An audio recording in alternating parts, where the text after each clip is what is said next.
Gak ada lain lagi yang program kerja hanya makan gratis ya.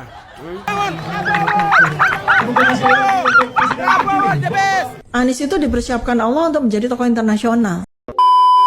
Assalamualaikum warahmatullahi wabarakatuh. Teman-teman, balik lagi di channel YouTube gua Hairun Imam. Nah, di video kali ini kita akan kembali mereaction konten-konten yang mungkin orang-orang yang selama ini membenci Presiden Jokowi, yang membenci Pak Prabowo, dan menjunjung tinggi dan mengagung-agungkan Mas Anies Baswedan, teman-teman. Seperti Dr. Tifa mungkin ya, yang memang selama ini terkenal sangat kritik, sangat sangat keras menyerang Presiden Jokowi dan juga Pak Prabowo, teman-teman. Dan juga ada satu orang yang selalu muncul di kolom komentar saya, utamanya ketika saya live, teman-teman. Jadi namanya tuh Alor Boy, Fritz Alor Boy. Dan setelah saya cari siapa sih orang ini, nah saya sudah dapat beberapa video terkait Alor Boy yang dulunya menghina, sering mengkritik keras Presiden Jokowi, sering mengkritik dan menghina makan siang gratis dulunya dari Prabowo Subianto. Tapi sekarang kok ngomongnya Prabowo is the best ya, dan mendukung Prabowo ya. Waduh, ini setelah Pilpres ini banyak sekali orang-orang yang menjilat ludahnya sendiri, teman-teman ya. Tapi ya mungkin itulah politik ya. Setiap saat orang bisa berubah, setiap waktu orang bisa berubah, tergantung kepentingan orang tersebut, teman-teman. Dan saya sudah mengumpulkan beberapa video yang akan kita reaction pada kesempatan kali ini. Tapi sebelum kita mulai, jangan lupa like, subscribe, dan share videonya. Dan tanpa perlu berlama-lama lagi, mari kita mulai videonya berikut ini. Makan siang gratis. Sorry asik. Makan siang gratis adalah program mimpi kesiangan. Sorry. Ingat, utang negara mencapai 8.000 triliun saja tidak mampu dilunasi, apalagi mimpi kesiangan mau makan gratis. Makan aja dulu, Bang. Nenas karbitan. Oh, sorry nenas karbitan. Jadi Aduh. kita mau makan siang gratis. Nih, makan siang gratis butuh ratusan triliun ambil di mana? Sementara utang negara saja banyak banget. Sorry. Waduh, memang Bang Fritz Alor Boy ini keras sekali mengkritik makan siang gratis kemarin, teman-teman ya. Tiap debat hanya makan gratis semua. Gak ada lain lagi yang program kerja hanya makan gratis ya. Gak ada lain lagi ya. Itu program unggulan, bro. Makan gratis. Emang orang gak pernah makan? Orang gak pernah makan ya? Sebelum ada program itu juga tetap orang udah makan, baru merencanakan. Orang sudah makan gratis di rumah masing-masing. Kalau orang tidak makan, udah mati dong. Makan gratis di rumah masing-masing. Lu kali, bapak emak kau nih kerja nyari duit buat kau makan. Kau tinggal makan gratis ya kan? Mikir, masih ada program lain yang lebih bagus lagi. Makan gratis kok dibanggakan. Aku makan. Enak kan? Ini makan gratis loh. Aduh. Mau. Harusnya program untuk tutup utang, lunasi utang 8.000 triliun yang ditinggalkan oleh Jokowi. Jokowi tidak mampu, makanya buat utang banyak-banyak. Nah, teman-teman, inilah mungkin dua video kritikan dari Fritz Alor Boy ya, atau ya celaan-celaan mungkin terhadap program makan siang gratis. Dan kita akan lihat sekarang bagaimana respon Fritz Alor Boy terkait dengan Bapak Prabowo Subianto.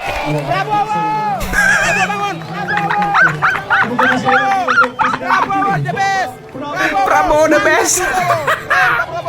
Love you Pak Prabowo. Salut buat Bapak. Penjilat. Aduh, cepet banget berubahnya ya kan. Aduh, tunggu kayak beberapa bulan ya kan, tunggu kayak beberapa tahun baru berubah, tunggu makan gratis berjalan dulu baru balik badan ke Prabowo ya kan. Ini aduh, gimana teman-teman menurut kalian soal Fritz Alor Boy ini? Memang ya kalau mental aktivis itu harus begitu, teman-teman ya, harus bisa memposisikan diri agar bisa makan terus ya. Makan ini dalam artian hidup terus, karena mungkin hidup aktivis itu dari seperti itu teman-teman. Mungkin saja ya, tapi ya nggak semua aktivis teman-teman. Aktivis-aktivis tertentu aja yang memang memanfaatkan aktivisnya untuk makan gitu. Mungkin ya salah satunya kayak Fritz Alorboy teman-teman. Aduh, tapi kok bisa ya berubah secepat itu ya? Saya bingung teman-teman. Keren juga orang ini. Benar. Kita tuh mendukung idenya, kita mendukung Value. gagasannya, kita mendukung nilai-nilai yang dia anut. Iya. Bukan orangnya. Sebab kalau kita mendukung, apalagi kita sampai memuja-muja orang, kita akan kecewa. Oke. Karena itu udah dilarang juga sama agama. Jadi yang kita dukung ide perubahannya. Karena memang Indonesia menghendaki perubahan. Kita Jadi- mendukung gagasan-gagasannya. Jadi sepanjang Anies, salah satu indikatornya adalah dia tidak gabung sama pemerintahan. Ya. Kalau dia gabung dengan pemerintahan, itu tidak wajib didukung Ya, lagi. itu kan kayak abang bilang kan, wah dia berarti juga bakal jadi pengkhianat. Itu kan kalau kita berpikir, rakyat berpikir bahwa kita tuh mendukung orang. Iya. Kalau kita mendukung orang, yakin kita bakal banyak kecewa. Apa sih bedanya mendukung orang dan mendukung gagasannya, guys? Hah? Selama ini kan kalau kita lihat Dr. Tifa sama Refli Harun ini, kalau Refli Harun mungkin agak sedikit ya. Tapi Dr. Tifa ini di cuitannya di Twitter ya, mengagung-agungkan Anies banget teman-teman. Ya. Itu kayak misalnya contoh, ini kan juga sudah ada wacana orang-orang yang pengen mengusung Anies menjadi gubernur. Kecewa nggak sih? Kalau buat saya tuh kecewa. Karena apa sih bilang Anies itu adalah tokoh bukan hanya untuk negara ini. Anies itu dipersiapkan Allah untuk menjadi tokoh internasional. Ya, tiba-tiba dibalik lagi ke Kalau lokal. iya kok jadi gubernur ngapain? Dia seperti tidak mau melompat. Jadi Saya- membangun romantisme akhirnya. Iya, saya pengen itu Anies itu sekarang. Memang dia nggak, misalnya sekarang, Allah belum memberikan kepada dia tugas sebagai presiden karena Anies ditunggu di dunia internasional. Oke, bukan ditunggu di penduduk DKI kembali. Enggak, Mas Anies Palestina tuh mendukung, membutuhkan Anda. Oke. Tapi kenapa setelah Mas Anies ini nggak jadi maju dan kemarin Mas Anies kehilangan partai politik, kenapa anda ini semuanya stres gitu, marah-marah gitu, dijegal lah, dia apalah? Ya kan nggak usah marah. Kalau dijegal, kalau nggak punya partai ya nggak usah marah ya kan. Ya nikmati aja Mas Anies kayak bisa maju. Kan omongannya tadi kita nggak berharap dan nggak mau kalau Anies jadi gubernur karena Anies tokoh internasional ya kan. Ancaman perang dunia ketiga itu membutuhkan Anda. Wow. Gitu. Jadi itu Wow. kalau saya bahasa sasmitanya ya, Bahasa mencoba untuk Smita. menerjemahkan apa maksud Allah tuh begitu. Bukan bahasa semut teman-teman ya, seperti ya bahasa semut, bahasa itu kayak yang siapa yang di Jawa Timur teman-teman. Misalnya Ya. dia dijadikan utusan khusus Presiden Prabowo untuk nggak usah harus pakai utusan khusus. Oke. Dunia internasional itu udah sangat mengakui ketokohan Pokoknya dari jangan menggunakan fasilitas negara Prabowo ngapain? gitu ya. Anies terlalu kecil buat jadi utusan negara untuk Waduh, mengurus itu waduh, enggak. waduh. Internasional butuh dia.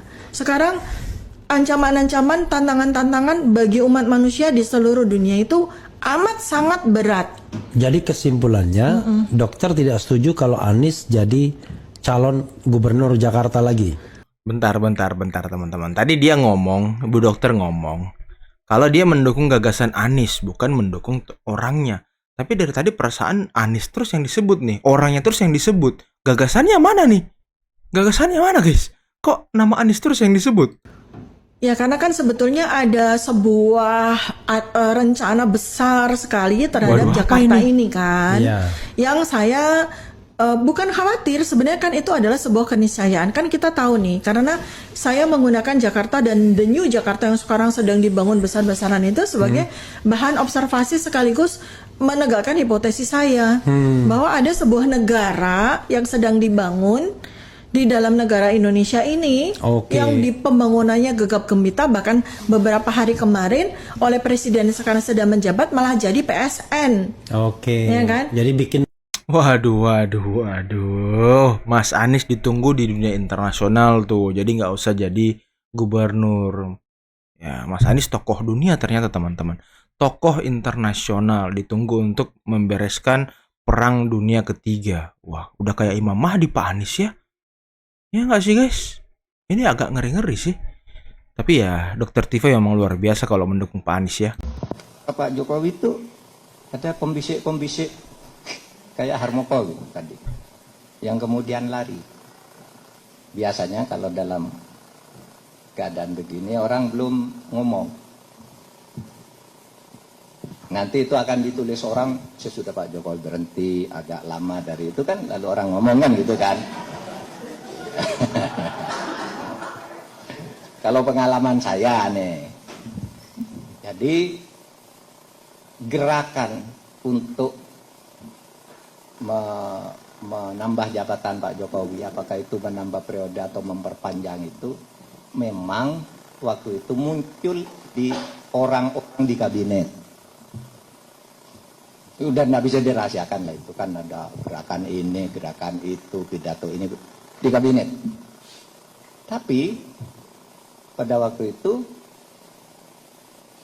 penolakan masyarakat keras, Bu Mega keras sekali, sehingga suatu saat saya datang ke Pak Jokowi, di Istana Bogor. Pak, ini nih di masyarakat ramai sekali nih Pak, Bapak mau memperpanjang jabatan atau apa?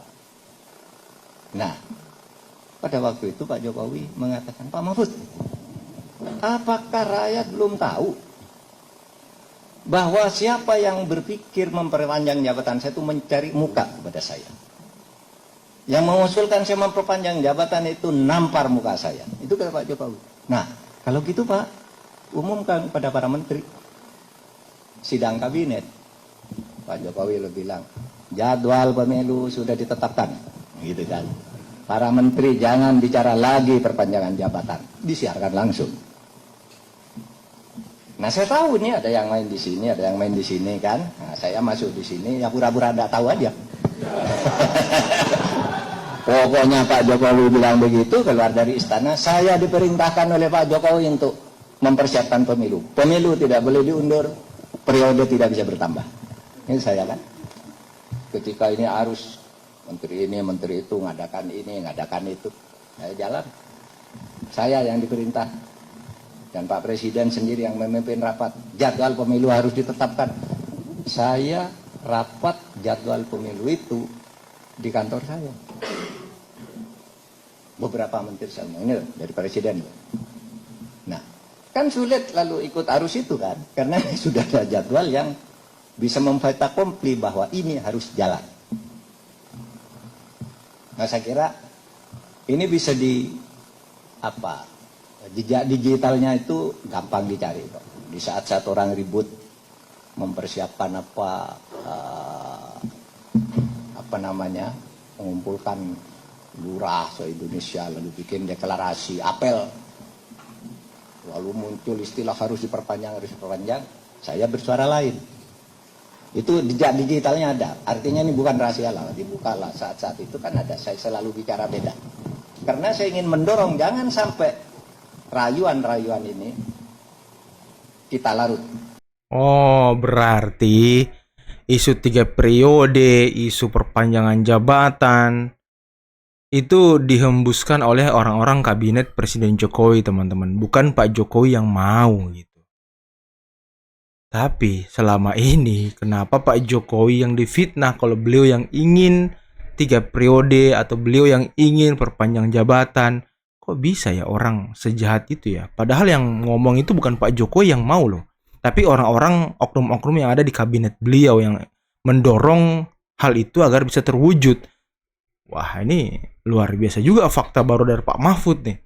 Luar biasa juga teman-teman ya. Tapi ya itulah namanya politik ya. Semua punya kepentingan, semua punya maksud tertentu. Dan semua orang pengen dalam tanda kutip menjilat teman-teman ya. Ya semogalah Pak Jokowi dijaga dari hal-hal yang seperti itu. Tapi ya kalau kita lihat sampai sekarang ya memang fitnah-fitnah dan tuduhan-tuduhan liar itu masih selalu menyasar Pak Jokowi, walaupun bukan beliau yang mengatakan, bukan beliau yang menginginkan, hanya orang-orang di kabinet yang menginginkan, tapi itu sudah diorkestrasikan, sudah ditafsirkan sebagai keinginan Pak Jokowi, padahal kan ya tidak semudah dan tidak sesimpel itu menafsirkan maksud tertentu dari politikus-politikus ini teman-teman yang ada di kabinet Pak Jokowi. Tapi memang di akhir masa jabatan Pak Jokowi ini banyak sekali fitnah-fitnah yang menyasar ke beliau. Dan ini sangat masif, sangat luar biasa banyaknya. Termasuk mungkin ini ya, pencalonan Mas Anies Baswedan dan juga Pak Ono dari Ketua DPD Jabar PDIP, yang semalam itu Pak Ono ngomong kalau batalnya Mas Anies dan dirinya maju di Pilgub Jabar itu juga karena hasil dari cawe-cawe atau hasil dari tekanan Mulyono dan The Gang. Dan ini kan sepertinya tak berdasar juga. Apa buktinya gitu? Coba buktikan seluruh perkataan-perkataan fitnah-fitnah itu ya. Mana coba buktinya? Kalau hanya omong-omong, kalau hanya ngomong-ngomong biasa ya, kita juga bisa membuat membuat cerita-cerita seperti itu kalau cerita-cerita doang teman-teman, tapi nggak mau menyertakan buktinya, ngasih lihat ke wartawan buktinya. Apa gunanya omong-omongnya kan kalau nggak ada bukti? Masyarakat mana mau percaya? Ini kan hanya makanan media, makanan masyarakat yang membenci Pak Jokowi ya, hanya mereka yang diberi makan teman-teman. Tapi ya mungkin cukup sekian dulu video kali ini ya. Mungkin inilah beberapa video yang bisa kita reaction pada kesempatan kali ini. Jangan lupa teman-teman like, subscribe, dan share videonya. Dan akhir kata, billahi taufiq wal hidayah. Wassalamualaikum warahmatullahi wabarakatuh. Bye-bye.